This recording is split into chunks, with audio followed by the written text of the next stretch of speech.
ما میخوایم بسیار ساده بگوییم به خاطر که اینجا سیاسرها هم هست، طبقه اونا، زنانه، مادرها و خواهرای ما، اونا که هستن یک ذره ذهنشان صحیح گپ درک نمیکنن، نمیفهمن تو تا که بسیار ساده برشان نگوییم.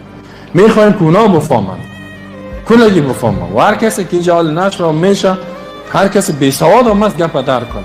مسئولیت ما چیست؟ ما به خاطر چی پیدا شدیم؟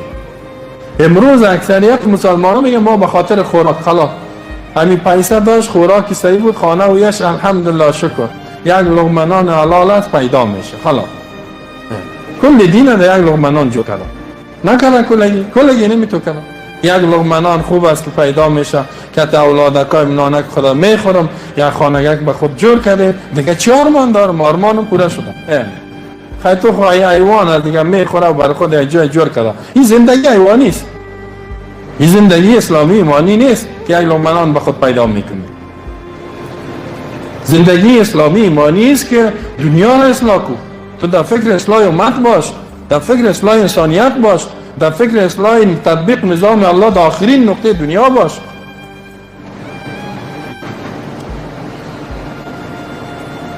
بعضی زنای پیچه سفید بگوی خود تو چطور شد؟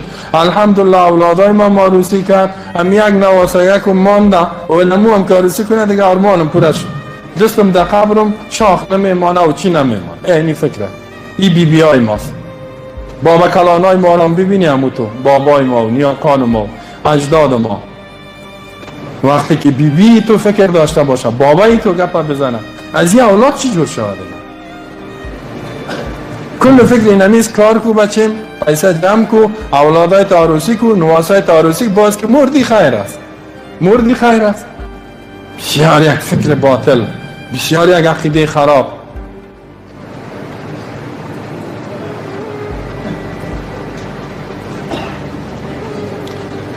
حیران میمانی که چقدر مردم ما و شما از علم، از دین فاصله داره، چقدر دین فاصله داره، چقدر از قرآن دوره، چقدر رب خدا، چقدر خالق خدا نشناختن، وظیفه خدا نشناختن، تا بال نفهمیدن که اینا برای چی پیدا شده گیستن.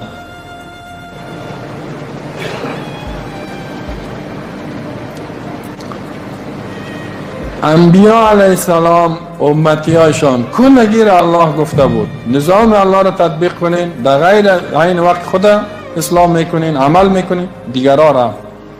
الله میگه که قرآن که بخوانین میگه ما از هر امت میگه یک جماعت را پیدا کرده بودیم که حکم میکنن با وحی و به یعدلون و من قوم موسی امت یهدون بالحق و به یعدلون. از قوم موسی علیه السلام یک جماعتی بود که یهدون بالحق، مردم هدایت میکردن، مردم راهنمایی میکردن، مردم اسلام میکردن به حق و وحی و به یعدلون و به می عدالت میکردن.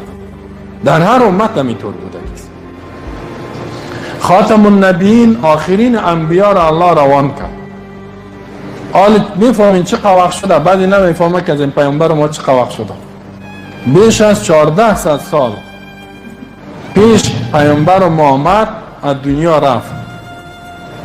دیگه بعد از اون پیامبر نمیآید. اگه کسی میگه من پیامبر هستم او از ایمان بیرون است، مسلمان نیست. هر کسی پشت از میره یا ایمان نداره.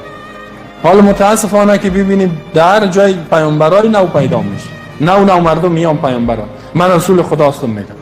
بعضی جاهلایی که از ایمان فاصله داره زنده باد مرده باد گفته پشت او میره، بر از او ایمان میاره و پیامبری از او قبول میکنه. خاتم النبیین که آمد در وقت آمد که دنیا به تاریکی، کفر، شرک، ظلم موج میزد. مردم حق و حقیقت نمیشناختن، خالق خدا صحیح نمیشناختن، مخلوق عبادت میکردن، چیزی سنگ، چیزی بطار، چیزی قبرها، چیزی چوب، چیزی آفتاب، چیزی مهتاب، چیزی ملائکه، چیزی پیامبران، این مختلف مخلوقات. توحید، عقیده، ایمان، شناخت الله وجود نداشت. پیامبر الله چطور مردم اصلاح کرد؟ توسط کتاب الله که وحی بود که آیات نازل شد اقرأ باسم ربک، بخوان به نام ربک، ربک الذی خلق، و ذاتی که کائنات خلق کرد. یعنی کلی که باید بفهمه که ما مخلوق هستیم. خلق الانسان، انسان خلق من علق.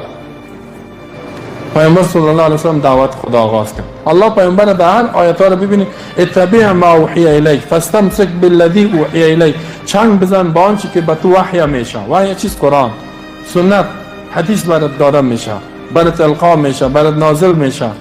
تابعداری کن از آنچه که برات وحی میشه. 24 ساعت امی بود.